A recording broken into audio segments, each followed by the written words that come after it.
Market में आज जबरदस्त तेजी का दिन रहा। सेंसेक्स और निफ्टी भी नई ऊंचाई पर बंद हुआ, लेकिन बाजार का पूरा एक्शन दिखाने से पहले आज हम बात करेंगे सोने और चांदी की चमक की, जो पूरी दुनिया की धड़कनों को तेज कर रखी है।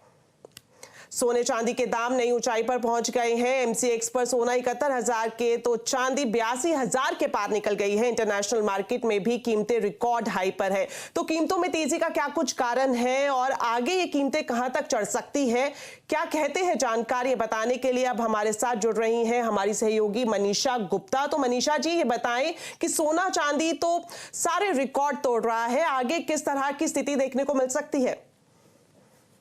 मार्च के महीने की अगर आप वॉल्यूम्स देखें तो बहुत ज़्यादा कमज़ोर हैं और भावों में लगातार एक तरफा तेज़ी है। ऑफ कोर्स जियोपॉलिटिकल टेंशंस हैं, हमने यहाँ पर आगे इंटरेस्ट रेट कटेगा ये भी सुनता हुआ देखा।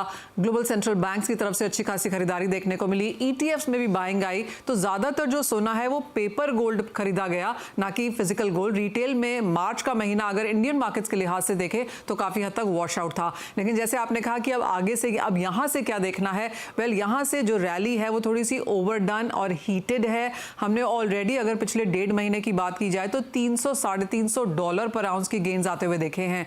भारतीय बाजारों में हमने 7,000 रुपए की तेजी सोने में अब तक आते हुए देख ली है। तो ऑफकोर्स एक बहुत लंबी स्ट्रिंग यहाँ पर है, लॉन्ग्स भी यहाँ पर हैं, शॉर्ट स्क्वीज भी बनते हुए देखे हैं। बाजार को अब लगता है कि यहाँ से 550 या $100 की तेजी आपको देखने को मिलेगी सोने के प्राइसेस में, और उसके बाद $150-200 का करेक्शन भी देखने को मिल सकता है। लेकिन वो सिर्फ करेक्शन होगा और उन स्तरों पर खरीदारी करने की ही राय यहाँ पर है।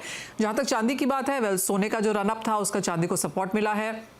चांदी इन एनी केस एक इंडस्ट्रियल मेटल भी है, 1/3 चांदी इंडस्ट्रियल तरीके से भी इस्तेमाल होती है। तो चांदी में लोगों को ज़्यादा विश्वास है क्योंकि चांदी में अभी भी रूम ऊपर में बाकी है। सोना लोगों को लगता है कि अब काफ़ी हद तक इसमें तेज़ी आ चुकी है। अगले 1-1.5 महीने में आप देखेंगे कुछ मुनाफा वसूली भी आएगी, लेकिन अगर आपको खरीदना है, इन्वेस्ट करना है इन स्तरों पर भी, तो आई थिंक चांदी एक बेहतर बेट है। शुक्रिया मनीषा जी इस पूरे एनालिसिस के लिए।